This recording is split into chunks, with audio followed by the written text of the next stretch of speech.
You had an incident with Rivera, where you pled guilty to charges. I don't remember exactly the charges. Assault with a deadly weapon? Is it?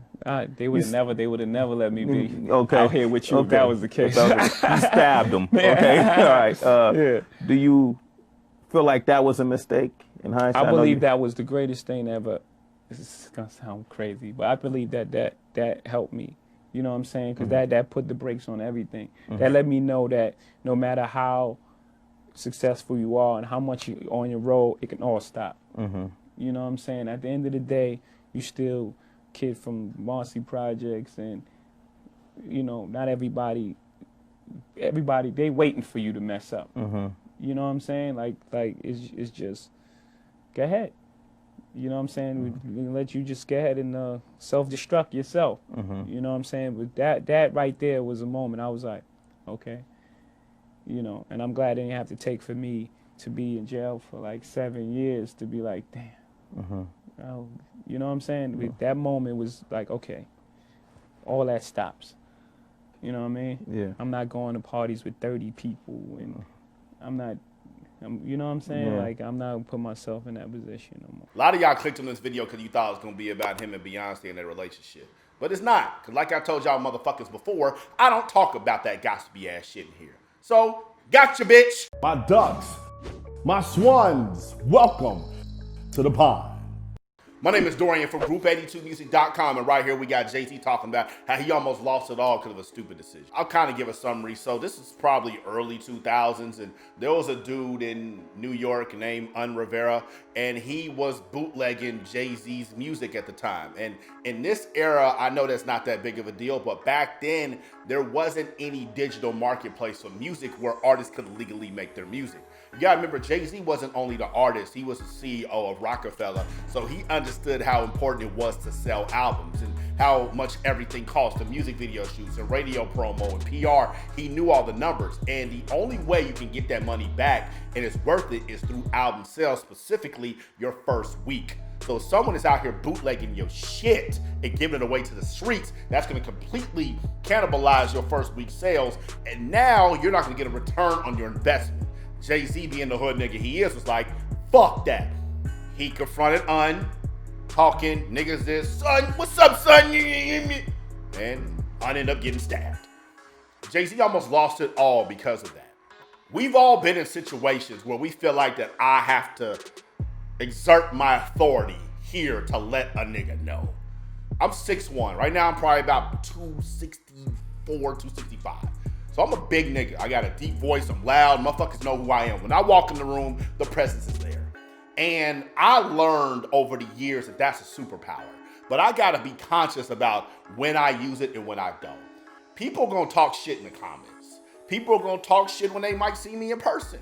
People are going to say random shit to you. But when it really gets down to it, there ain't too many people that really want that smoke.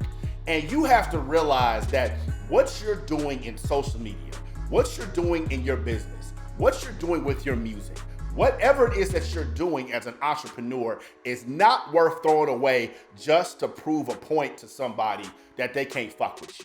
Dave Chappelle had a great skit on the Chappelle Show talking about when keeping it real goes wrong. Go look it up on YouTube. Go watch it because it made so much goddamn sense. Because black people especially, we think we have to let people know that we not a bitch all the time.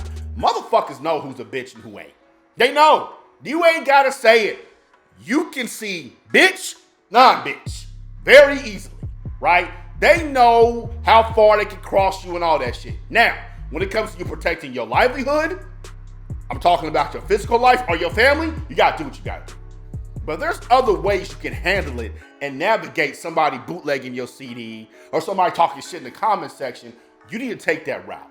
Because if Jay-Z had went to jail for that, none of the Jay-Z story, the Beyonce story, their family, title, everything Jay-Z's done since then wouldn't have happened.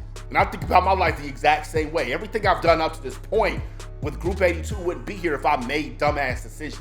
And some of y'all are in that position right now. Some of y'all got people in y'all crew who y'all love. Y'all done been to fucking wars together. These niggas done had your back like no one ever has. but they're holding you back too because they still got that street mentality. They still got that I gotta prove that we ain't no bitches mentality. And that shit's not gonna help you. It's only going to hurt you. And you gotta find a way to separate yourself from them to protect you and in kind of a roundabout way to protect them as well. And it's difficult, I know.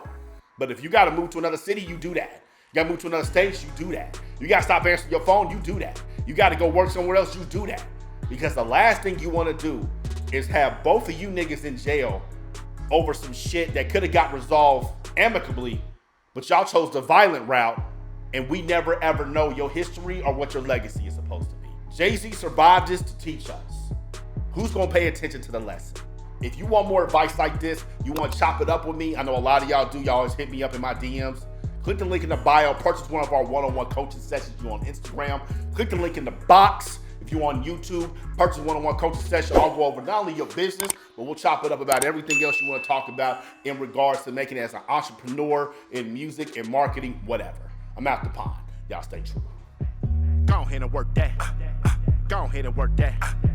Racks all on your rack. Stacks all on your back. Go ahead and make that. Go ahead and make that. Yeah. Group82music.com.